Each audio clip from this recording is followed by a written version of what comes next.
You know what? I think it would. Hold on. Let me go to my notes on the childbirth thing because Oh when yeah, a that gets woman when a woman would give birth, she would have to do two different types of sacrifices. She would have to do, what was it? It was like one was sin and one was, where did I write that? I literally just read it. I think you did a note on it in the app. Oh, here it is. Oh, actually, I think you were right. I think it's for the sin offering. Oh, I think you're right. I have written down that. So, yeah. Okay. Yeah. The lamb was the burnt offering, and the pigeon or turtle dove was for the sin offering. So, luckily, I really read about. I really got obsessed with. Okay, so I don't know what I forgot what chapter it was, but I was like, why would a woman have to offer a sin offering after she has a baby? I'm like, what sin is there? Like, I started getting kind of upset. I was like, this is what happens when people read the Bible, but they don't go read the context. I wonder if it's just because it had been for a certain amount of time that she hadn't been like able to worship because No. she had to do it after the 7 days if it was a boy, and then after what, like, for on the 15th day if it was a girl or something like that. Yes. So this is what happened. This Okay, is that what makes I sense. found out because I was like not thinking about it right. I was like, what?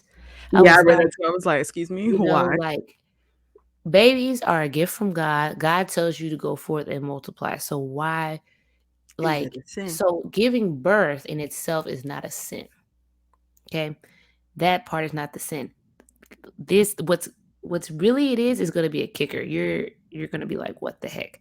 Okay, so let me give you a little background because I think most of our audience is women, so you'll appreciate this. So when a woman would have a boy, she would be ceremoniously, I don't think I said it right, unclean for 7 days. On the eighth day, she would go get her son circumcised. And then for 33 days after that, she was like, I don't know if she was still deemed unclean, but she had to like be like off, like she had to be like by herself, secluded. Mhm.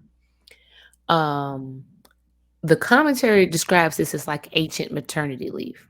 It wasn't about her being unclean. It was mostly about like she wasn't You need to recover, she was sis. relieved of like her duties, like her societal duties. She didn't have to do anything. She was like chilling, bonding with her baby. If she had a little girl, she was ceremonially whatever unclean for 14 days. Everything was doubled if she had a little girl. Mhm. Now you're like, why? Why are all these things against girls? Okay, so and then she had to be away for 66 days instead of 33 Mhm. days. So there's two theories on why, and then why they have to do the sacrifice. And I like the first theory a lot. So this is an issue. The issue of sin is this. Oh, why she has to offer a sin offering. The woman is bringing into the world another sinner. We are born in sin. We're born in iniquity, right? Uh-huh. So when you have your baby, you basically go give a sacrifice for this new sinner that you're bringing into the world. Yeah. Yeah. Right? Totally took me off guard. I was like, oh, kind of makes sense. Then the Yes. reason why it's double for a girl is because you have now brought in a sinner who will bring more sinners. So you're wow. So you're offering a sacrifice for your daughter and her seed. Yeah. Yeah. Yeah. And then the other theory about staying with the little girl longer was that girls were often born smaller and they thought they needed more time to be taken care of. I guess the boys, they were like, 30 days, get out there, little one, you're good now. Right. You're good. But yeah, I would have never thought about because if you just read it to me at face value, all you get is she has to offer a sin offering, so something about her is sinful because she had a baby. No, it's about our sin nature and that you're bringing more sin into the world because this baby is gonna do probably bad things when they Mhm. get older. It's almost like Job Yeah. making sacrifices for his kids, you know? Hmm. Kind of. That's what, Wow. what they Okay. talk So about. then that kind of it doesn't beg a question, but I just always viewed the men as acting priests, but like if Mhm. she's making a sacrifice for another being, she's a priest as well. That's what I kinda thought too. I kinda thought that too. I'm like, I hope I'm not taking that wrong from what I read, but I was like, she has to go, um, and, like, present these animals to the priest, and it's because of basically the sinner she brought into the world. And I feel like that is to atone for their sins, not her sins. She didn't do anything. Right. Yeah. Yeah. Crazy. Hmm. And then, um, a little side note, I mean, we should know that the Mary, the mother of Jesus, went through the same thing. Mhm. I don't know if they talk about it too much. They do talk about how she brought him to the temple on when he was 8 days old. Mhm. But I don't know if they really talk about like how she kind of was just secluded for 66 days. But she was Jewish, so she more than likely did this. Oh, now that you talk about Mary, it reminds me of the whole like the if the husband suspects that the wife has been unfaithful. Oh, And so like yeah. when we think about the whole story of Joseph and Mary, and Joseph is like, "Bro, so you're saying that you got pregnant by the Holy Spirit?" Okay. Um I don't believe that. And Yeah. the whole thing of like her it was more than just him like not not agreeing to marry her and like shunning her and that kind of thing. Like it was more than that. She could have been um subject to like drinking whatever this liquid was that would like bring judgment upon her and her uterus, Mhm. Mhm. um even though she was innocent. Yeah. Yeah. That was a wild chapter. That was in Numbers Yeah, 5. I will never forget. I don't know how I missed that the first time around when I read it, but I've never read that. I was like, "What on earth?"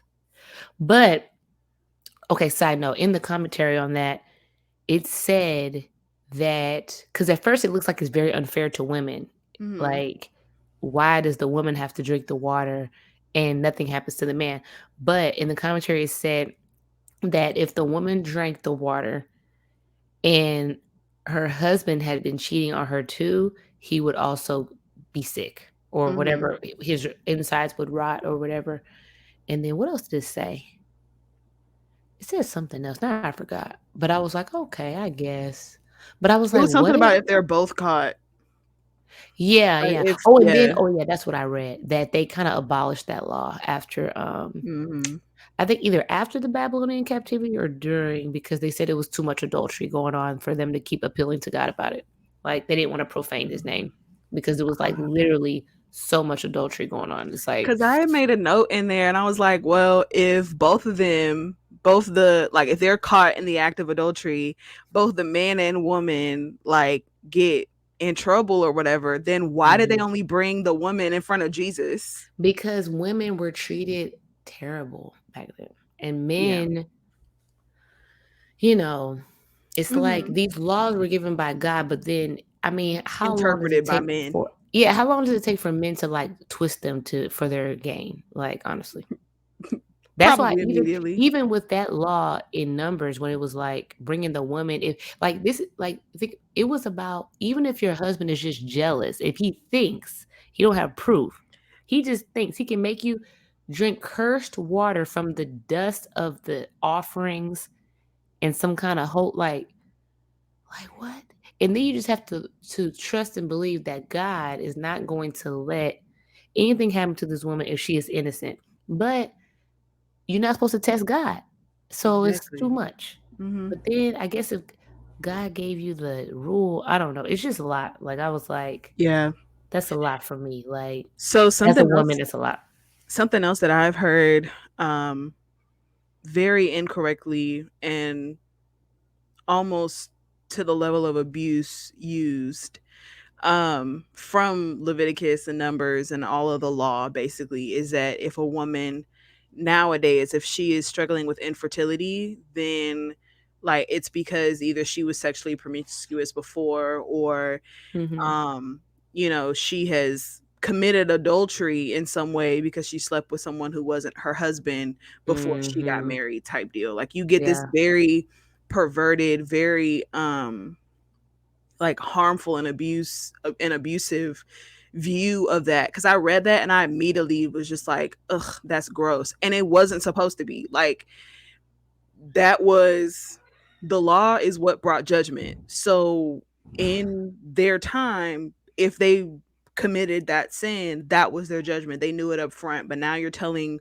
women who may be just now in the church or just never read Leviticus or just didn't like, just that's just not something that they're interested in. Like you're Mhm. telling them, oh, the reason why you can't have a baby is because God has cursed your womb. Like, Yeah. excuse Yeah. me? And that's like not I don't think he operates like that. No, that's not true at all. Yeah.